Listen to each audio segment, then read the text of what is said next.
Hello everyone, welcome back to the how-to series. This is episode 2, where today we're going to be concentrating on cornering.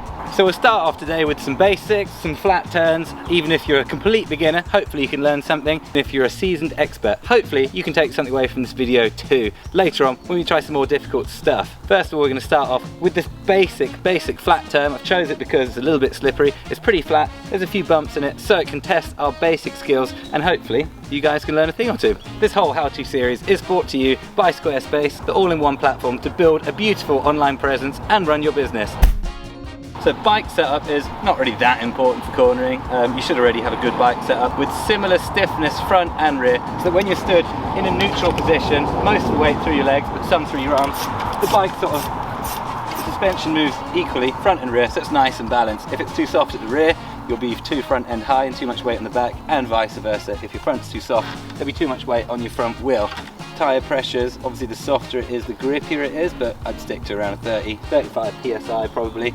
Any softer and you start burping the tyre any harder and you might not get quite so much grip. If you feel like you've got a bit too much weight over the front, maybe your bars are a little too low or your stem is a little bit too long, and again the other way around. If you feel like your weight's too much off the back and your front wheel's a bit light, then maybe your bars are too high or your stem's too short. So maybe try move some spaces around. You can move it up or down actually to make sure you're in a real nice level and neutral position, which is good for turning, and you just kind of need to maintain that basically around the turn. As you're riding around, you want to be doing one big long pump. You don't want to stab at it, you want to do one smooth line around the outside and keeping your arms and legs kind of equally compressed all the way around and only pushing up at the end. So it's like one big long bowl rather than cutting it off, or unless you want to do a cutty, but we'll talk about that later.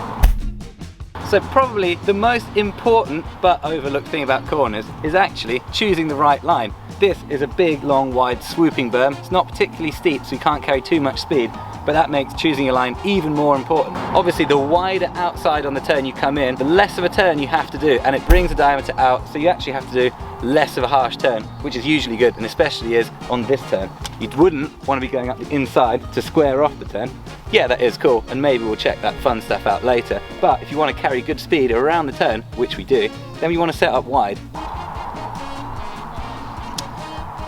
No two corners are the same, and you'll often find some naughty little things in there, like these roots here. We probably want to try and avoid those, so a good line is going to be going over the top of those instead of on them. We want to try and get our front wheel up over there.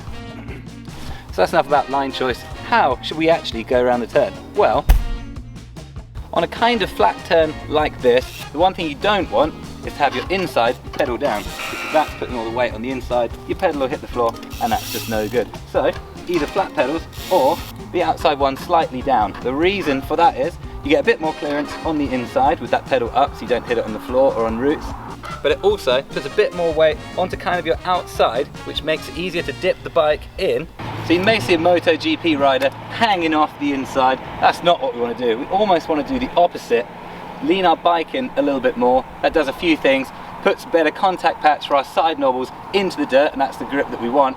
And also, it gives you a bit of safety, because that brings your center of gravity of your body kind of upright. The more you lean in, the more over it's going to be, so the more risky it is. If your front wheel slides out, for example, if you're leant in, then you're just going to go straight down with your shoulder. But if you're up here, you get a little bit more to play with. So if it slides around, you have a bit more control. You can put your foot out or something like that. You probably won't see a World Cup downhill rider do that, but that's just because they're really good. They're probably up above the bike in full attack mode, but we'll do some of that a bit later. For now, we'll just lean our bike in and go around the turn quite sensibly and safely.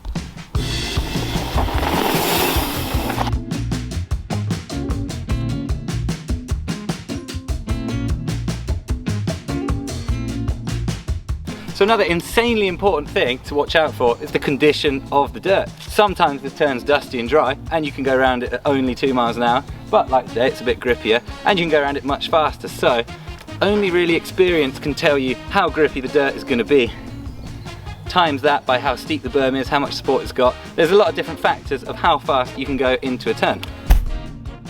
So next up, braking is of course super important for regulating your speed in and around the turn. We've heard it before, and it's the same with kind of race cars and anything like that. Your tyres only have a certain amount of grip with that contact patch they have on the ground. Whether you're using that for braking or for turning, obviously one takes away from the other. So usually best to get your braking done in a straight line before you start turning. Then you've got all the grip you need for braking and then all the grip you need for turning. Once you start getting better, you could start trail braking into the turn, which is slowly coming off the brakes and braking around the turn. But for now, I'd suggest getting all your braking done in a straight line and then cruising around the turn for the maximum possible grip.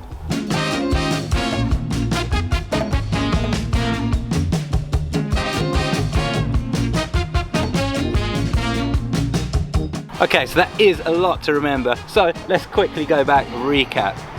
So you want to come in, make sure you get your braking done in a straight line so you're off the brakes by the time you come into the turn. Put your weight onto the outside pedal, drop that knee, turn in, make sure you're looking ahead and your weight is completely stable. Look towards the end of the turn, straighten out and ready for the next section of trail. Some people like to dip their knees in to kind of transfer the weight over. I don't really like doing that. Works for some people, it might work for you, so try that out.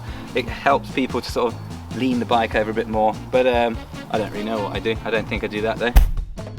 So those techniques are really good for flat turns and also kind of mellow berms, but berms start to get more exciting when they get steeper and have a lot more support and grip. Then we can hit them a lot faster and start to pull some G's, which is cool. So again, what the turn is made out of is super important. Today we're quite lucky, it's sandy, it's a bit moist, so that's almost maximum grip. And because this turn's really steep, we're going to be able to hit it really, really hard. So our technique is slightly going to change. For me, I prefer to go around turns like this pretty much with my feet flat. That way I've got a lot more power, a lot more strength in my body position to hit the berm extra hard. If you kind of think of a steep berm, a bit like a bit of pump track turned on its side. So as you pump through, you straighten your arms and legs and push through to generate speed. It's kind of the same with a berm because that's just a pump on its side. So just think of it like that and try and ride it so.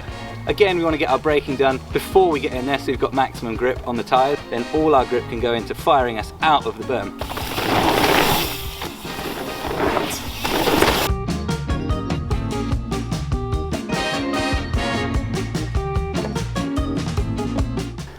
So again, a lot to remember, but let's watch it back and recap. If you brake, you're going to want to do it in a straight line to give you maximum grip around the turn. Stay strong and pump round the turn just like you're pumping on a pump track. You're going to have a lot of grip in the bottom and there's going to be a lot of compression. You're going to be putting all that weight through the tyres, giving you maximum tyre contact and maximum grip. Again, keep looking ahead towards the exit of the turn, especially when you get to the end, ready for the next bit of trail, which leads us on to the next bit, which is linking turns together. Time for a quick message from our video sponsor, Squarespace. Squarespace is designed for any purpose. Every template design supports all major content types: galleries, blogs, commerce, calendars, and more. They sell over 200 top-level domains so you can choose the perfect name for your website. Choose a URL that ends in .com, .org, or even something more specific like .art. Create a community on your Squarespace website with a fully integrated commenting system that supports threaded comments, replies, and likes. Use their powerful blogging tools to categorize, share, and schedule posts too. So head to squarespace.com for your free trial, and when you're ready to launch, click the link below to get 10% off your first website or domain. Because we've got these awesome switchbacks here, there's sort of 3 or 4 in a row, you can actually use each turn to jump and fire into each turn, using the compression and that sort of pump feeling to compress us out, unweight us into the next turn in the air, tipping over, and then you get even more power and even more grip into the next turn, which feels cool and looks good as well. So we're going to be here deep in the turn in this absolute pump compression phase right in the middle of the turn. Then towards the end we're going to push our arms and legs up, extend up, and we can pretend like this is the roller in the pump track section. Then we're going to be quite nice and light, even maybe off the ground if we pump hard enough. Bring our weight over to the right, make sure you steer, choose your line again, and push as hard as you can into the next one. Each turn you hit, you'll be able to pump and get even more speed down the track, like a dual slalom racer.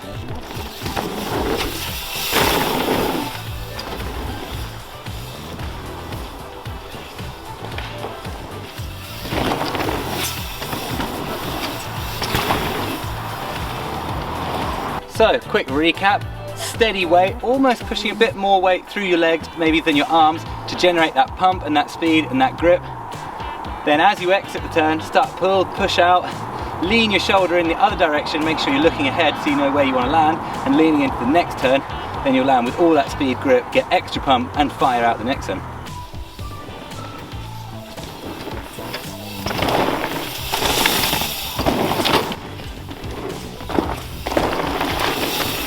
if I turned here, it's not very steep, the berm. That's why I had to do all my turning in this steep little pocket here. So it's quite risky, because if you miss that, you'd probably slide out. But that's why it's so rewarding if you can proper pinball down a track like that.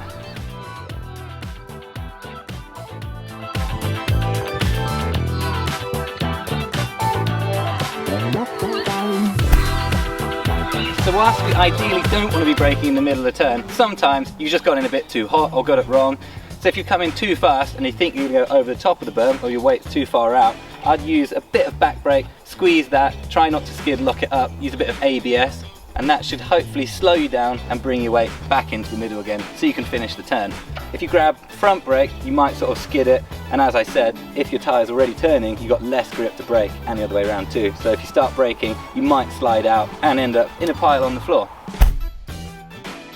So when I said earlier there's some turns that you can't avoid braking around, I mean some things a bit like this where it's so steep that if you didn't put your brakes on, you'd be going way too fast to make the turn. So there's no option but to go around these turns on your brake. So you need to use a slightly different technique and shift all your weight further back off the bike. So bend your legs, have your butt out far off the back, and arms a bit straighter. And you want to be feathering your brakes, not on hard enough to lock up so they're still going round. Obviously if you lock up the front, you're probably going to crash. But if you lock up the back, it's not so bad. So if you're going to be more aggressive on one brake, the back's probably fine, because your back normally just follows the front if you're skidding. Because we're going to be putting a lot of force through that front wheel, leaning all the way back, pushing the brakes, squeezing the brakes hard, there's going to be a lot of force braking on the tyre, so we don't have as much grip to play with for turning. So you're not going to be able to turn as hard as usual.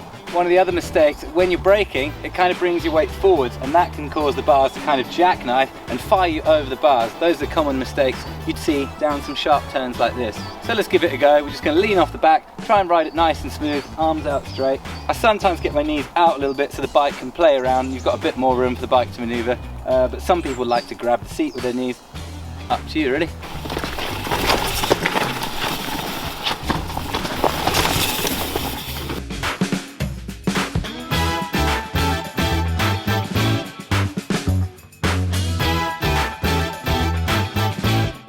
So quick roundup, hard on the back brake, a little bit softer on the front so it doesn't lock up, straightish arms, a little bend still so you've got a little bit of wiggle room for the front wheel to move around, but bent knees so your weight's all the way off the back. And there you go, steep turns with the brakes on. So for our next and probably final bit, we're going to do something which is really cool but naughty, which is to roost or cutty, a couple of different names, but basically we're going to force our back wheel so hard into the berm that it breaks traction, digs up the dirt and fires it hopefully everywhere to everyone's amazement, and looks good on Instagram. But however, like I said, it is naughty, so either build your own berm, or if you're going to smash one like this at lovely Rogate Bike Park, then make sure you rebuild it afterwards, or just fill it back in so it was how you left it before you smashed it. Don't let your tyre down, that's not real, that's cheating. We're just going to use pure force to get some roost here. So earlier when I said the line in was important, it's also the case with the cutty, except you have to kind of choose the worst possible line, which is this inside one. If we wanted to carry speed, we'd go outside, we'd carry nice speed all the way through and go really fast, but we're going to try and look cool, which means flying mud into the air. So we're going to come inside, square off the turn and turn really sharply at the steepest bit. So we're actually, as we're coming in, we're going to do the same pumping that we do on those steep berms, but we're actually going to do it a little bit early, maybe a foot earlier, and that's going to cause the bike, when we push, to break traction, because we're going to be asking too much of the tyres on this flat surface. But because we know we've got that big berm there, we're going to keep pushing through with it, which is going to slide the bike, and then when we hit the steep bit, hopefully we'll grip, that will fire some dirt in the air, and we'll look really cool. Either that, or if we don't get it right, we'll fall off the top, or we'll just slide off and end up in a heap on the floor. So it's quite a good one, and that's why it's fun and cool. No brakes, it's just not what a roost is about. That's a skid. We're going to try and do it with no brakes. So here goes.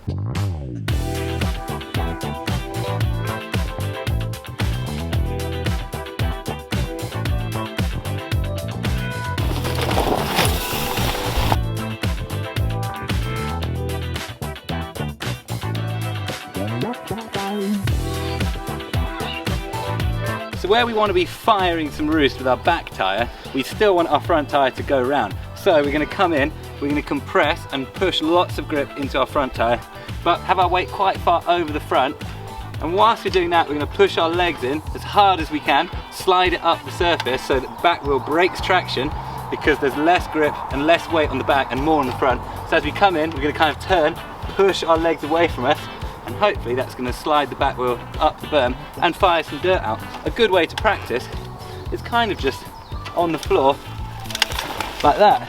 So that's a good little way to practice using your legs for the momentum to slide the back out, and using your front body over the front wheel. Just do it on flat ground, and then it's basically the same technique in a berm, just harder and faster. So there we go. Now we've got our clips for Instagram, and hopefully you guys can go out and practice and have some fun on some turns as well. And there we go. Fixed back up like we were never here. Thanks Rogate for letting us smash your berms. I hope you learned something, hope you enjoyed this video either way. Even if you didn't learn anything, I just hope that it made you stoked to go outside and go biking, because I had a great time. Let us know in the comments what you want us to do for episode 3 and episode 4 of this how-to series. Can be literally anything, tricks, whips, pump tracks, manuals, literally anything, bike park jibs maybe. Let us know in the comments below and we'll try and make it happen. So thanks everyone for watching, make sure you subscribe to check out the future episodes, and we'll see you on the next one.